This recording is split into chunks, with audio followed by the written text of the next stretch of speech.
Assalamualaikum warahmatullahi wabarakatuh. Kembali lagi dengan saya Hani Putri Handayani, NPM 101201446, kelas manajemen C6 dari matkul Pendidikan Agama. Di sini saya akan mengerjakan tugas UTS untuk menjelaskan tentang Ma'rifatul Insan dari bagian 1 sampai ke 7.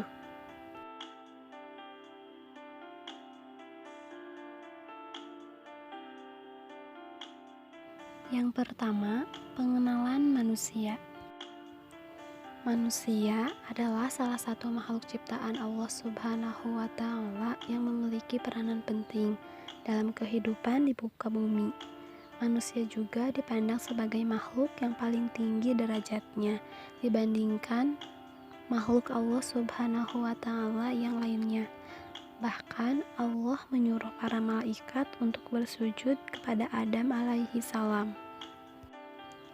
Dilihat dari asal penciptaannya, manusia tersusun dari unsur bumi dan unsur langit. Unsur bumi karena manusia diciptakan dari tanah. Unsur langit karena setelah proses penciptaan fisiknya sempurna, Allah meniupkan ruh kepadanya. Dari dua unsur itu, berdasarkan fungsinya, manusia disimbolkan dengan 3 unsur utama, yaitu hati, akal, dan jasad. Hati, akal, dan jasad adalah anugerah Allah yang harus digunakan untuk menjalankan amanah yang langit, bumi, dan gunung tak sanggup mengembannya. Amanah itu tidak lain adalah ibadah dan khalafah. Yang menjadi perhatian kita adalah bagaimana manusia menunaikan amanah itu. Dalam kehidupannya di dunia ini, manusia diberi tugas-tugas agama, yaitu mengerjakan perintah dan menjauhi larangan, di mana jika dikerjakan mereka akan mendapatkan pahala dan jika ditinggalkan mereka akan mendapatkan siksa. Yang kedua, hakikatul insan atau hakikat manusia. Manusia harus bisa memahami hakikat dari diri dan kehidupannya sebagai manusia. Hal ini penting agar manusia itu dapat bertindak adil terhadap diri maupun orang lain dan juga makhluk-makhluk lainnya. Hakikat-hakikat manusia yang harus dipahami antara lain, yang pertama adalah sebagai makhluk, yang kedua adalah sebagai yang dimuliakan, yang ketiga adalah sebagai mukallaf, yang keempat hakikat manusia adalah bebas memilih, dan yang terakhir hakikat manusia adalah pendapat balasan. Manusia sebagai makhluk yang bebas memilih pastilah memiliki konsekuensi terhadap apa yang ia pilih. Orang beriman dan mematuhi semua perintah dan larangan Allah, maka Allah akan membalasnya dengan syurga. Sebaliknya, orang kafir dan menolak mengikuti syariat Islam, maka Allah akan membalasnya dengan neraka. Manusia merupakan makhluk ciptaan Allah Ta'ala. Ia diciptakan ala fitrah, berada di atas fitrah. Dimuliakan, manusia adalah satu-satunya makhluk Allah yang dimuliakan oleh Allah dari makhluk yang lainnya.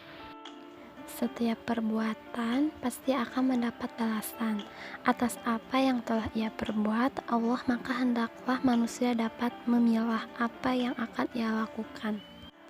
Manusia adalah makhluk yang maziyun atau mendapatkan balasan amal. Mereka yang beriman dan berbuat kebajikan akan mendapatkan balasan dari Allah Ta'ala berupa al-jannah atau syurga. Yang ketiga, taqatul insan atau potensi manusia. Potensi manusia adalah suatu anugerah yang Allah berikan karena Allah menciptakan manusia dalam bentuk yang sangat sempurna dan kemampuan, maka dari itulah Allah membekali manusia dengan segenap potensi yang ada dalam dirinya. Potensi itu meliputi potensi jasmani, fisik, ruhani, spiritual, dan akal atau min. Ketiga potensi ini akan memberikan kemampuan kepada manusia untuk menentukan dan memilih jalan hidupnya sendiri. Manusia diberi kebebasan untuk menentukan takdirnya. Semua itu tergantung dari bagaimana mereka memanfaatkan potensi yang melekat dalam dirinya. Sikap amanah merupakan sesuatu yang dipercayakan untuk dijaga, dilindungi, dan dilaksanakan. Oleh karena itu, at-taqoh potensi as-sam'u pendengaran, al-basharu penglihatan, dan al-fuadu hati yang telah dianugerahkan Allah Ta'ala kepada kita harus dimanfaatkan dengan sungguh-sungguh untuk menjalankan amanah, sehingga Allah Ta'ala akan memuliakan kita di dunia dan di akhirat. Yang keempat, nafsul insani atau jiwa manusia. Allah Ta'ala telah melakukan penyempurnaan penciptaan jiwa manusia. Diilhamkan kepadanya jalan kefasikan dan jalan ketakwaan. Sangat beruntunglah orang-orang yang menyucikan jiwanya dan memupuknya sehingga dapat mencapai kesempurnaan akal dan perbuatan yang membuahkan kebaikan untuk dirinya dan orang lain. Sebaliknya, orang tidak beruntung ialah orang yang merugikan dan menjatuhkan diri ke dalam jurang kebinasaan disebabkan melakukan perbuatan maksiat dan menjauhkan amal kebaikan dan akan mendapat siksaan di akhirat nanti. Yang berikutnya, sifatul insan atau sifat-sifat manusia.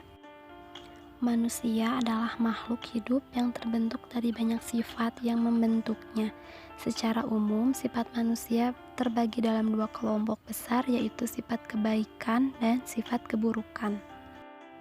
Kedua sifat ini selalu menyertai manusia dalam kehidupan manusia yang akan membawa manusia ke dalam kebenaran ataupun kesesatan, kebahagiaan atau kesedihan. Kesimpulan bahwa sesuatu yang sifatnya baik maka nantinya akan membawa manusia ke dalam sebuah kesuksesan atau keberhasilan menjadi seorang hamba di muka bumi ini. Tetapi jika kalau manusia memiliki jalan yang buruk, maka konsekuensinya manusia tersebut akan mengalami kerugian yang sangat besar karena telah mengotori jiwa yang seharusnya disucikan. Yang terakhir, hakikah al-ibadah atau hakikat ibadah. Perasaan sumber pelaksanaan ibadah, merasakan banyaknya nikmat Allah. Untuk itu, Allah Subhanahu wa Ta'ala berfirman, "Dan jika kalian menghitung-hitung nikmat Allah, niscaya kalian tak dapat menentukan jumlahnya. Sesungguhnya Allah benar-benar Maha Pengampun lagi Maha Penyayang." Dilakukan dengan penuh takut dan harap.